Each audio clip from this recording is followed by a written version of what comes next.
نکاح کرنا کیسا ہے؟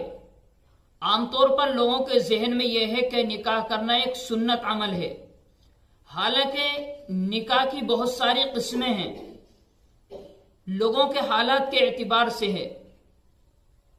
کہ نکاح کی ایک قسم واجب بھی ہے، نکاح کی ایک قسم سنت مؤکدہ بھی ہے،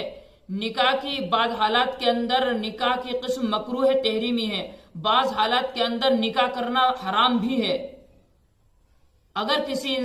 کوئی انسان تندرست ہے، صحت مند ہے، نکاح کے اوپر قادر ہے اور اپنی بیوی کے نان و نفقے کے اوپر بھی قادر ہے،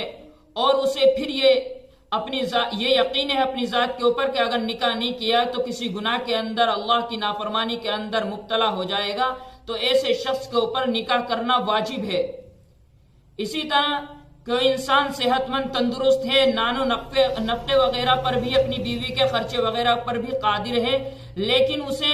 یقین نہیں ہے کہ گناہ کے اندر مبتلا ہو جائے گا، بلکہ اندیشہ ہے گناہ میں مبتلا ہونے کا، تو ایسے شخص کے اوپر نکاح کرنا سنت مؤکدہ ہے۔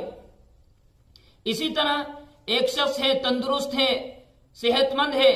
اور بیوی کے نان و نفقے پر بھی قادر ہے، لیکن اندیشہ ہے کہ اگر شادی کر لی تو بیوی کے اوپر ظلم کرے گا، بیوی کے پورے حقوق ادا نہیں کر سکتا، تو ایسے شخص کے اوپر نکاح کرنا مکروہ تحریمی ہے۔ اور اسی طرح اگر یقین ہے کہ میں اپنی بیوی کے اوپر ظلم کروں گا نکاح کے بعد میں، اور یہ یقین ہے کہ